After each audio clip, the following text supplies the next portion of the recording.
प्रधानमंत्री मोदी के नेतृत्व में केंद्र में भाजपा सरकार के 11 वर्ष पूरे होने के उपलक्ष्य में सरकार की उपलब्धियों को लोगों तक पहुंचाने के उद्देश्य से 9 जून से 21 जून तक देशव्यापी अभियान का आयोजन किया गया है। यह अभियान विकसित भारत के 11 वर्षों की सेवा, सुशासन और गरीबों के कल्याण की विचारधारा पर आधारित होगा, ऐसा पूर्व विधान परिषद सदस्य अमरनाथ पाटिल ने कहा। मंगलवार को पत्रिका भवन में एक संवाददाता सम्मेलन में कार्यक्रमों की सूची बताते हुए उन्होंने कहा कि 9 जून से 9 जुलाई तक बदलते भारत का मेरा अनुभव विषय पर एक डिजिटल प्रतियोगिता आयोजित की जाएगी, जिसमें अधिक से अधिक लोगों को ओथी यूओवी पोर्टल पर लघु वीडियो, ब्लॉग, प्रश्नोत्तरी प्रतियोगिता में भाग लेने के लिए प्रोत्साहित किया जाएगा और सोशल मीडिया प्रभावित लोग भाग लेंगे और इस प्रतियोगिता को बढ़ावा देंगे। कार्यकर्ता अपने क्षेत्र में विकास कार्यों को रिकॉर्ड कर वीडियो के रूप में अपने सोशल मीडिया अकाउंट पर शेयर करेंगे। पार्टी अध्यक्ष और केंद्रीय मंत्री मीडिया से बातचीत में भाग लेंगे। केंद्रीय मंत्री राज्यों की राजधानियों में और केंद्रीय प्रवक्ता प्रमुख शहरों में प्रेस कॉन्फ्रेंस करेंगे। 11 तारीखों को सांसदों या राज्य द्वारा मनोनीत प्रवक्ताओं द्वारा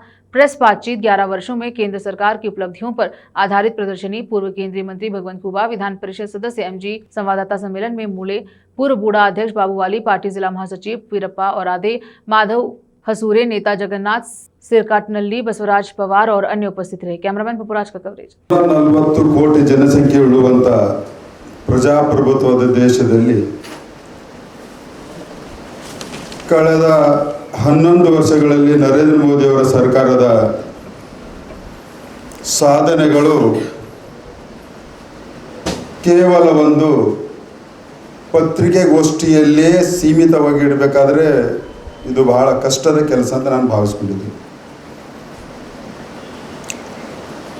ಕಾರಣ ನರೇಂದ್ರ ಮೋದಿ ಅವರ 11 ವರ್ಷಗಳಲ್ಲಿ ಶಾಸಕರು, ರಾಜ್ಯಾಧ್ಯಕ್ಷರು ಎಲ್ಲರೂ, ಕೇಂದ್ರ ಮಾಜಿ ಸಚಿವರು ಎಲ್ಲರೂ ಮಂಗಳೂರಲ್ಲಿ ಹೋಗಿ ಮೀಟಿಂಗ್ ಮಾಡಿ ಅವ್ರ ಕುಟುಂಬ ಭೇಟಿಯಾಗಿ ಯಾವುದೇ ಹಿಂದೂ ಕಾರ್ಯಕರ್ತರ ಮೇಲೆ ಅನ್ಯಾಯ ಆಗಬಾರ್ದು, ಯಾವುದೇ ತಪ್ಪು FIR ಮಾಡಬಾರ್ದು ಅಂತ ಅದಕ್ಕೆ ಹೋರಾಟ ಮಾಡ್ತೀವಿ ಅಂತ ನಿನ್ನೆ ಕೂಡ ಅಲ್ಲಿ ಹೋಗಿ ಮಂಗಳೂರಲ್ಲಿ ಮೀಟಿಂಗ್ ಮಾಡಿದ್ದಾರೆ ರಾಜ್ಯದ ವಿಷಯ ಬಂದಾಗ.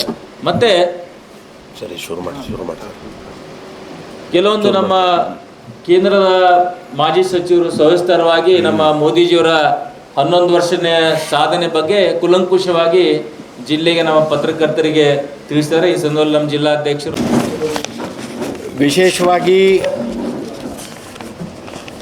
ವಿಶೇಷವಾಗಿ ನಮ್ಮ ಟ್ಯಾಗ್ಲೈನ್ ವಿಕಸಿತ ಭಾರತದ ಅಮೃತ ಕಾಲ, ಸೇವಾ, ಸುಶಾಸನ, ಗರೀಬ್ ಕಲ್ಯಾಣ, ಮೋದಿ ಸರ್ಕಾರದ 11 ವರ್ಷ.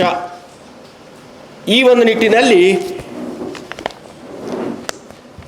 ಬಹಳ ಅದ್ಭುತವಾದಂಥ ಸಾಧನೆ ಮಾಡಿದಂಥ ಈ ಒಂದು ಸಂದರ್ಭದಲ್ಲಿ ಇಡೀ ರಾಷ್ಟ್ರವ್ಯಾಪಿ ಹಲವಾರು ಕಾರ್ಯಕ್ರಮಗಳನ್ನು ನಾವು ಕೈಗೊಂಡಿವಿ.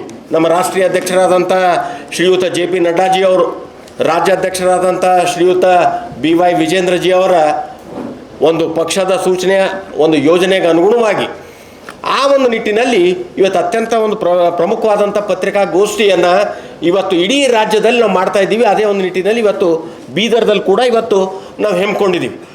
65 ವರ್ಷಗಳಲ್ಲಿ ಆಗಲಾರದಂಥ ಸಾಧನೆಗಳನ್ನು ಕೇವಲ 11 ವರ್ಷಗಳಲ್ಲಿ ಮಾಡಿದ್ದಾರೆ, ನಮ್ಮೆಲ್ಲರಿಗೂ ಗೊತ್ತಿದ್ದಿದೆ ಅದು. ಮತ್ತು ಅದರಲ್ಲಿ ವಿಶೇಷವಾಗಿ 65 ವರ್ಷದಲ್ಲಿ ಏನೇನಾಗಿದ್ದು ಅದಕ್ಕಿಂತ 3 ಪಟ್ಟು 4 ಪಟ್ಟು ಎಲ್ಲ ಯೋಜನೆಗಳು ದ್ವಿಗುಣಗೊಂಡಿದೆ. ಏರ್ಪೋರ್ಟ್ ಇರ್ಬೋದು, ನಮ್ಮ ಟ್ಯಾಕ್ಸ್ ಕಲೆಕ್ಷನ್ ಇರ್ಬೋದು, ಈ ರೀತಿ ಎಲ್ಲ ವಿಷಯಗಳು ದ್ವಿಗುಣಗೊಂಡಿವೆ. ಒಂದೆರಡು ವಿಷಯ ನಾನು ಹೇಳಿ ಈಗಾಗಲೇ ಸಾಕಷ್ಟು ಹೇಳಿದ್ದಾರೆ. ನಮ್ಮ ನಾಯಕರು ಮಾತಾಡ್ತಿದ್ದ ಕೋವಿಡ್ ಬಗ್ಗೆ ಪ್ರಸ್ತಾವ ಆಯಿತು. ನಮ್ಮ ಪತ್ರಕರ್ತರಿಗೂ ನಮಗೂ ಎಲ್ಲರಿಗೂ ಕೋವಿಡ್ ಆಗಿತ್ತು ಅಂತೇಳಿ. ಕೋವಿಡ್ ಸಮಯದಲ್ಲಿ ಅದಕ್ಕಿಂತ 100 ವರ್ಷಕ್ಕಿಂತ ಮುಂಚೆ ಸ್ವೈನ್ ಫ್ಲೂ ಬಂದಾಗ ನಮ್ಮ ದೇಶದಲ್ಲಿ ಅಂದಾಜು 5 ಕೋಟಿ ಜನ ಪ್ರಾಣ ಹೋಗಿತ್ತು ಅಂತ ಅನ್ನುವಂಥ ಒಂದು ಮಾಹಿತಿ ಇದೆ. ಅದರ ಪ್ರಕಾರ ಅಲ್ಲಿ 1 ಕೋಟಿ ಜನ ಆ ರೋಗದಿಂದ ಸತ್ತಿದ್ರು. ನಮ್ಮ ಭಾಷೆಯಲ್ಲಿ ಹೇಳಬೇಕಾದ್ರೆ ಬಿಮಾರಿ ಅಂತ ಇದ್ರು ಅವಾಗ ಬೀದರ್ನಲ್ಲಿ. 1 ಕೋಟಿ ಜನ ಬಿಮಾರಿ